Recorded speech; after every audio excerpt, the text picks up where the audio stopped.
तो चलिए स्टार्ट करते हैं। अब स्टार्ट करते हैं अपना कॉम्बिनेशन ऑफ इंडक्टर। सबसे पहले मैं आपको इसको बताता हूँ सीरीज़ में। सीरीज़ में क्या होगा, सीरीज़ में हम लोग जब रेजिस्टेंस वगैरह पढ़ते हैं तो उनमें सबने देखा होगा कि सीरीज़ एक के बाद एक रेजिस्टेंस अपने होते हैं। ठीक उसी तरीके से भी इंडक्टर्स को भी सीरीज़ में एक के बाद एक कनेक्ट किया जाता है। कैसे, मैं बताता हूँ। सपोज़ करिए ये हमारा सर्किट है इंडक्टर्स का, मैं पूरा सर्किट बना दे रहा हूँ एक बार में। ये हमारा दो इंडक्टर्स हैं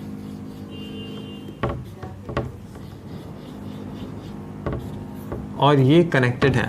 सपोज़ कर लिए इसकी इंडक्टेंस L1 है, इसकी इंडक्टेंस L2 है। जो इसका EMF इंड्यूस होगा वो E1 होगा, इसका EMF इंड्यूस होगा वो E2 होगा और कुछ I करंट इसमें बह रही है। कोई बड़ी बात नहीं है।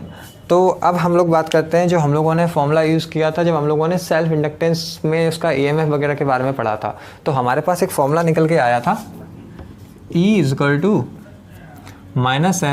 di/dt। ये हमारे पास एक फॉर्मूला निकल के आया था। इसी फॉर्मूले को हम लोग यूज़ करेंगे, कोई दिक्कत नहीं है।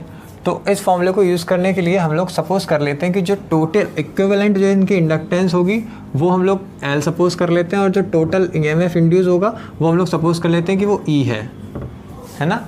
अब उसके बाद हम लोगों को निकालना क्या है, इस फॉर्मूले को यूज़ करके कि इसका कॉम्बिनेशन ऑफ इंडक्टर्स जो सीरीज़ में कॉम्बिनेशन होता है उसमें टोटल इंडक्टेंस इनकी कितनी आएगी। That means we have to find L। Okay, तो उसके लिए हम लोग सपोज़ कर लेते हैं कि इस L1 के लिए, फॉर L1 हमारे पास E1 क्या हो जाएगा, -L1 di/dt। ये हो गया E1। और फॉर L2 के लिए हमारे पास होगा E2 = -L2 di/dt, क्योंकि करंट तो भैया सेम ही है ना। तो इन्हीं सेम चीज़ को हम लोग यूज़ करते हुए क्या करेंगे कि EMF का सम करेंगे। EMF का सम करेंगे। EMF का सम करने से क्या होगा, जो टोटल EMF सपोज़ कर लिए अपनी E1, जो टोटल EMF हम लोगों ने मानी थी E है, तो जो E निकलेगी उसका फॉर्मूला होगा E1 + E2। इन दोनों का एडिशन करके निकालेंगे तो टोटल E निकलेगी, वो कितनी निकलेगी, -L di/dt।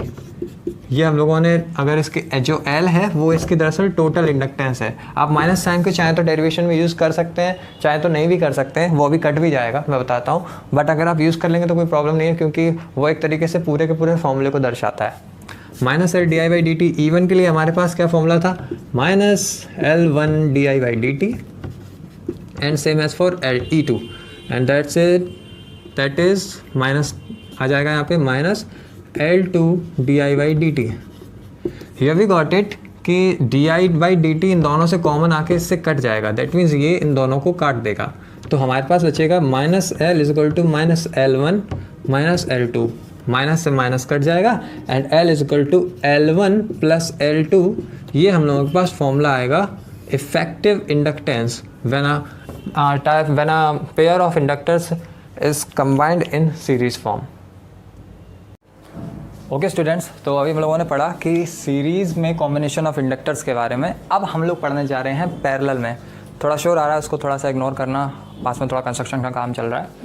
तो पैरेलल में हम लोग पढ़ते हैं।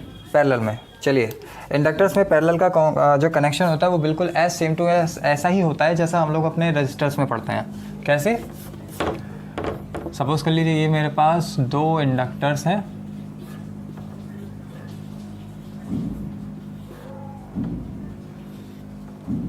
ये रहे मेरे दो इंडक्टर्स, मैंने इनको पैरेलल में कनेक्ट कर दिया। इनपुट आउटपुट, या जैसे समझना चाहें आप समझिए, सर्किट का इनपुट है, सर्किट का आउटपुट है। अब इसमें हम लोग अपना करंट I दौड़ाएंगे। करंट I गया, वो I यहाँ पे स्प्लिट, इस टर्मिनल से स्प्लिट होगा और यहाँ पर सपोज कर लिए कि हमारा L1 है, ये हमारा L2 है। इसमें EMF, मैं आपको एक चीज़ और बताऊँगा अभी, ये I1 है और ये हमारा I2 है। अब वो I1 I2 जब यहाँ से निकलेंगे तो वो दोनों मिलके I ही तो बनाएंगे, I1 + I2। ओके, अब बात करते हैं इनमें EMF की। EMF मीन्स पोटेंशियल, ठीक है। जो EMF है वो इलेक्ट्रोमोटिव फोर्स ज़रूर होता है, बट दरअसल वो एक तरीके का पोटेंशियल ही होता है जब हम उसे सर्किट में लेते हैं। तो सर्किट में लेने के बाद जो EMF होगा वो हमेशा एक चीज़ याद रखना कि जो हमारा पैरेलल सर्किट होता है, पैरेलल सर्किट होता है उसके लिए EMF वो चाहे दोनों टर्मिनल्स में क्यों ना हो, अब आप लोग ये कंफ्यूज मत होना कि इसका ईएमएफ अलग होगा, इसका ईएमएफ अलग होगा। जो पैरेलल कनेक्शन होते हैं उसमें वोल्टेज या पोटेंशियल हमेशा सेम रहता है। तो अगर मैं यहाँ पे इसका अगर E1 और इसका E2 मान लूँ तो इसमें एक चीज़ याद रखना कि E1 is equal to E2, क्योंकि ये पैरेलल में कनेक्टेड है। और वहीं जब सीरीज़ में कनेक्टेड होते हैं तो पोटेंशियल अलग होता है और करंट सेम होता है। पैरेलल में EMF इज इक्वल और सीरीज में करंट इज इक्वल।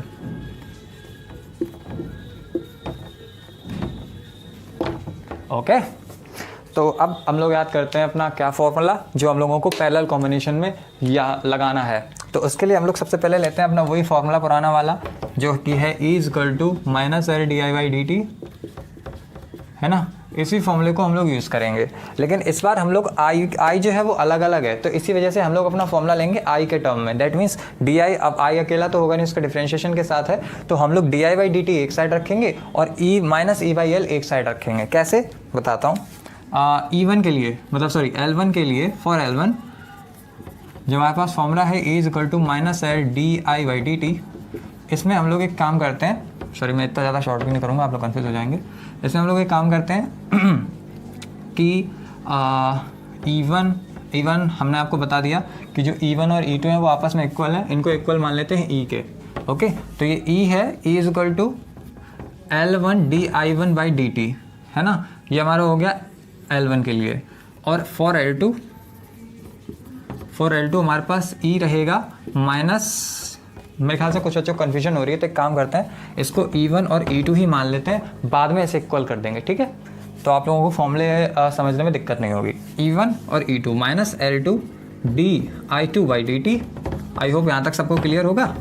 ये पोटेंशियल E1 जो है वो L1 के लिए है और E2 जो है वो L2 के लिए है, ठीक है। अब बात करते हैं कि इनके कॉम्बिनेशन से दरअसल क्या होगा। मैं इनमें एक चेंजमेंट आगे करना चाहूँगा, मैं इनको D I by D T के टर्म में लूँगा। D I by D T के टर्म में डी आई वन और ये minus E1 by L1, minus E1 by L1, और ये होगा D I two by D T, ये होगा माइनस E2 बाई L2, है ना। इन फॉर्मूलों को हम लोग यूज़ करेंगे, ठीक है। तो अब हम लोग अपना कॉम्बिनेशन लेने वाले हैं। सपोज कर लीजिए कि हमारे पास जो फाइनल ईएमएफ है या फाइनल जो इनका इंडक्टेंस निकलने वाली है पैरेलल में कनेक्ट होने से, वो हमारी L है, ओके। और जो फाइनल ईएमएफ है वो तो E होगी ही, क्योंकि ईएमएफ जो है वो पोटेंशियल जो है वो पैरेलल सर्किट में चेंज होता ही नहीं है। तो इसके लिए हम लोग फॉर्मूला यूज़ करते हैं फिर से D I by D T ही वाला। कौन सा? इस वाले फॉर्मूले को। अब सपोज कर लीजिए कि ये पूरा का पूरा फॉर्मूला इस पे इम्प्लाई हो रहा है। जो L है वो इसकी इफेक्टिव इंडक्टेंस है, जो E है वो इसका इफेक्टिव पोटेंशियल है जो कि चेंज नहीं होगा, और ये I जो है ये टोटल ये वाली I है, ओके। तो अब हम लोग इसको भी I के डी आई के टर्म में अगर जैसे लिख लेंगे तो वही अपना D I by D T equal to minus E by L हो जाएगा।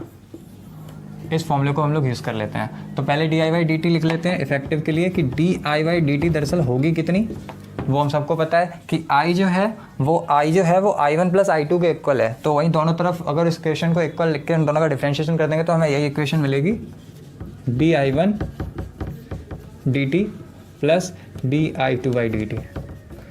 D I one by D T क्या है? Minus E by L. और ये D I one by D T क्या है?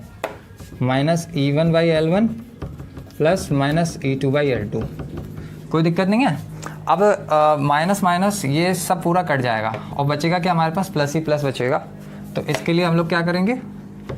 ई by L is equal to E one by L one plus E two by L two. अब जैसा मैंने आप लोगों को बताया कि E one is equal to E two है और वो ई के ही इक्वल होगा, क्योंकि जो पोटेंशियल हमें यहाँ मिलेगा वही पोटेंशियल हमें यहाँ मिलेगा। पोटेंशियल चेंज होता ही नहीं है पैरेलल में। जो करंट है वो करंट भी टर्मिनल से अलग होके y1 और i2 में बट रही थी, बट वो भी यहाँ से निकल के i1 प्लस i2 i ही बन जाएगी यहाँ पे इस तरीके से, है ना। तो ये अब हम लोग करेंगे, तो ये e1 और e2 आपस में इक्वल हैं e के, तो e by L equal to e by L one plus e by L two, ये कट गए। हमारे पास फॉर्मूला क्या आया? 1/L equal to 1/L1 plus 1/L2। ये हमारा फॉर्मूला हो गया पैरेलल का। अब मैं इसको थोड़ा सा और अगर इजीली आप लोगों को बताना चाहूँ तो आप इसको ऐसे भी कर सकते हैं, that L is equal to इनका हम लोग लेमिनेशन ले लेते हैं। इनका हम लोग LCM ले लेते हैं। 1/L equal to 1/L1 plus 1/L2। अभी ये L अगर हम लोग कर लेंगे तो हमारे पास क्या बचेगा, L1 प्लस L2 और ये L1 L2, यानी कि ये हमारे पास हो जाएगा L1 L2 upon L1 plus L2। ये हमारा इनका LCM होके आ गया।